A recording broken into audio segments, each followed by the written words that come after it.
여러분 안녕하세요. 자, 반갑습니다. 자, 우리가 지난 시간까지 배웠던 내용은 결국 한마디로 줄이자면 시그모이드 함수를 대체할 수 있는 새로운 활성함수인 렐로에 대해서 배웠고요. 문제는 렐로가 가지는 한계점도 있었죠. 자, 그래서 0을 포함할 경우 편미분하면 0이 돼버리니까요. 0이 아니라 음수인 경우에 약간의 수치를 조정해주는 리키 렐로라든지요. 자, 이런 것들에 대해서 학습을 하셨습니다. 자, 또 다른 방법들. 오늘 우리가 학습하실 내용은 바로 우리가 경사강법을 문제하고 경사강법에 대한 이 문제를 개선하기 위해서 자, 경사하강법 이 문제를 어떻게 개선할 것이냐 이거를 초점을 두고 말씀을 드리겠습니다. 소위 이제 자, 최적화된 기법이 뭐냐, 옵티멀한 테크닉이 뭐냐에 대해서 말씀드리는 거예요. 자, 우리가 이전까지 배웠던 내용들을 종합해서 보면요, 결국 이제 뭐 딥러닝이든 뭐 이제 레이어층이 적던 간에 중요한 건 이런 인공신경망과 같은 구조에서는 우리가 경사하강법이라는 게 상당히 중요했었습니다.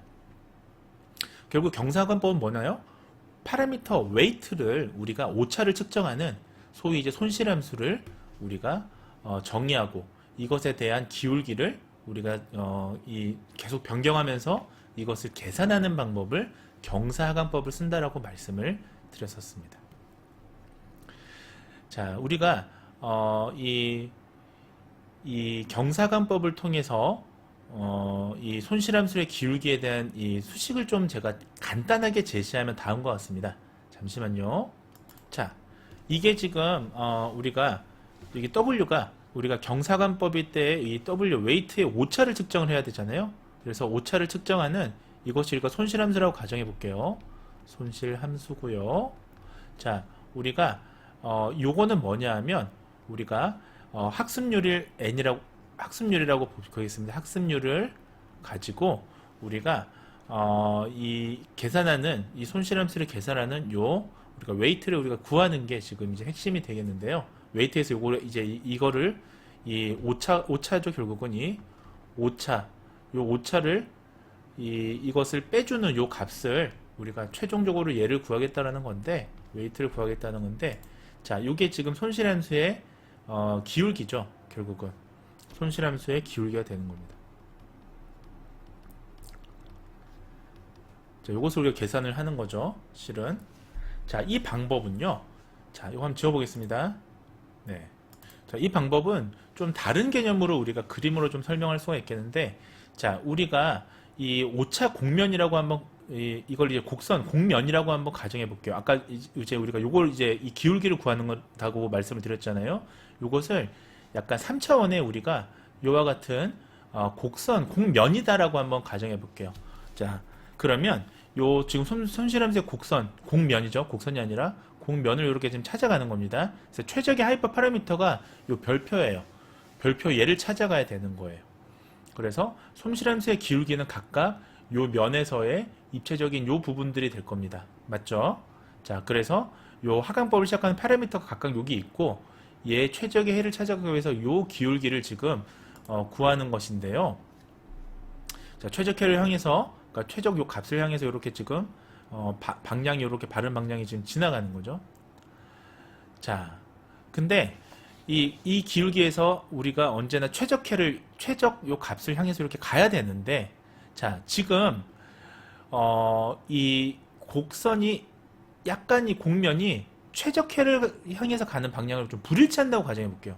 얘가 다시 얘기하면 이 길이 좀 일정한 게 아니라 약간 늘어나 있는 거예요. 특정한 방향으로 길이 이렇게 아주 일정한 게 아니라 좀 약간 비대칭적으로 늘어났다고 가정해 볼게요. 여기 지금 늘어나 있잖아요. 이렇게 이게 지금 기울기를 이렇게 보는 게 아니라 이 기울기가 이렇게 늘어났다고 가정하는 거예요. 옆으로. 자, 그러면 여러분들 이 기울기를 따라서 가는 방법은 최적해를 향해서 가는 요 빠른 길을 따르지 못하는 거죠. 원래 이렇게 가야 되는데 얘는 지금 요 방향으로 지금 가게 되는 겁니다. 자, 그렇게 되면 어떤 문제가 발생하느냐? 최적해와 이 기울기가 방향이 서로 다른 거죠. 자, 그러면 이것을 이제 해결하는 방법에 대해서 말씀을 드리려고 하는데, 컨셉만 말씀을 드리려고 하는데요. 자, 이런 방법으로 우리가 이 두 번째 지금 그림 보시죠. 아까 그 그림을 제가 축소를 했습니다. 그래서 제가 인터넷에서 찾은 그림으로 좀 설명을 드리자면, 요것을 우리가 학습률을 우리가 얼마나 이동할 것인지가 이제 그 하이퍼 파라미터가 될 텐데요. 자, 이때 값을 작게 유지하면요, 기울기를 따라서 이렇게 조금씩 움직일 것이고, 그러다 보면, 자, 여기서 말하는 최적해라는 건 어떤 것이냐, 요 최적화가 이렇게 가야 되는데 그렇지 못하니까 이렇게 경사, 얘 지금 경사가 있다고 가정해 보는 거예요. 좀 더 경사를 이렇게 따라서 가다가 최적화를 향해서 방향이 이렇게 이동되는, 자, 요 솜씨란수의 기울기를 계산해 주는 게 가장 이제 이상적이겠죠. 자, 근데 이게 이제 작은 경우는 그런데요.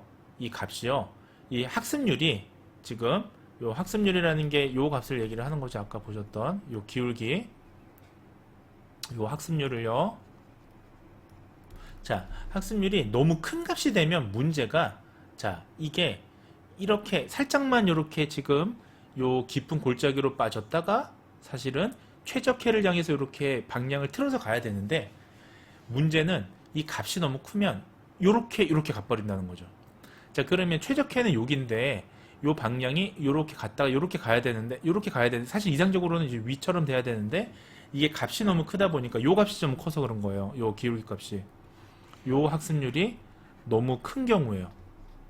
그래서 학습률이 지금 큰 경우, 값이 너무 지나치게 큰 경우는 요렇게 돼버린다는 거죠. 자, 그러면 이 문제를 어떻게 해결할 것이냐, 즉 최적해로 잘 갈 수 있는 방법을 해결하는 방법은 위에처럼 하면 되는 거죠. 위에는 왜냐하면 학습률이 지금 작은 경우잖아요.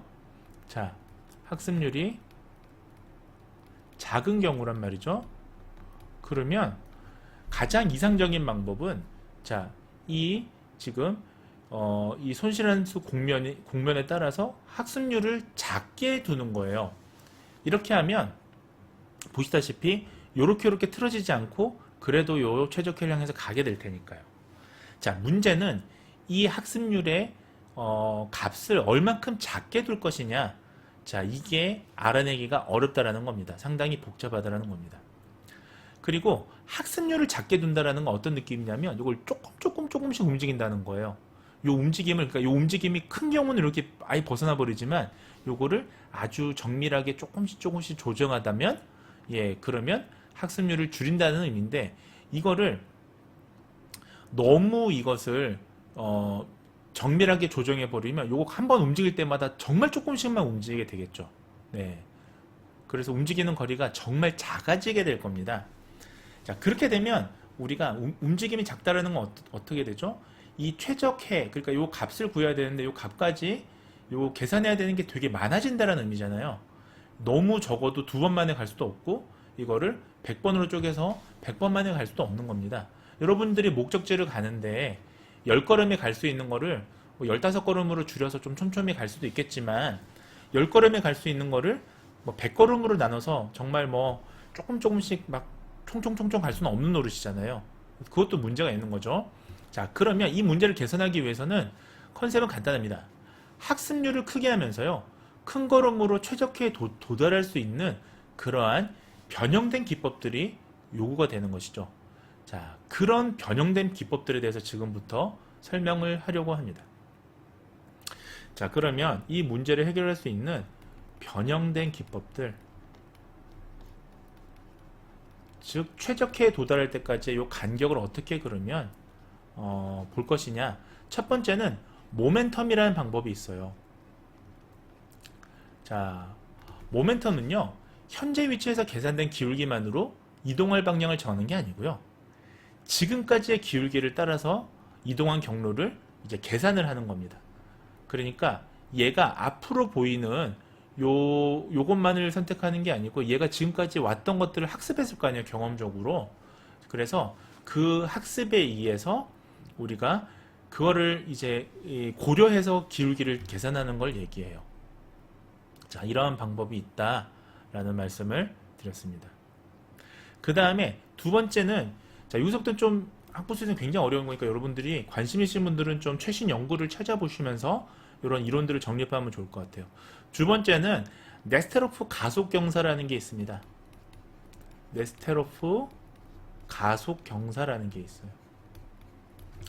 자, 이 방법은요, 손실함수의 곡면의 기울기를 계산할 때요, 자, 모멘텀, 그러니까 우리가 모멘텀이라는 건 이전까지 어떻게, 그러니까 얘가 요 위치까지 어떻게 걸어왔냐, 그리고 앞으로 걸어갈 길을 계산할 때 지금까지 걸어온 길들을 고려해서 함께 계산한다는 의미인데, 이 모멘텀만큼 이동한 곳에서 기울기를 측정해서요, 이 기울기와 모멘텀을 함께 이제 보는 겁니다. 그러니까 모멘텀은 아주 쉽게 얘기하면 지금까지 경험까지 포함하자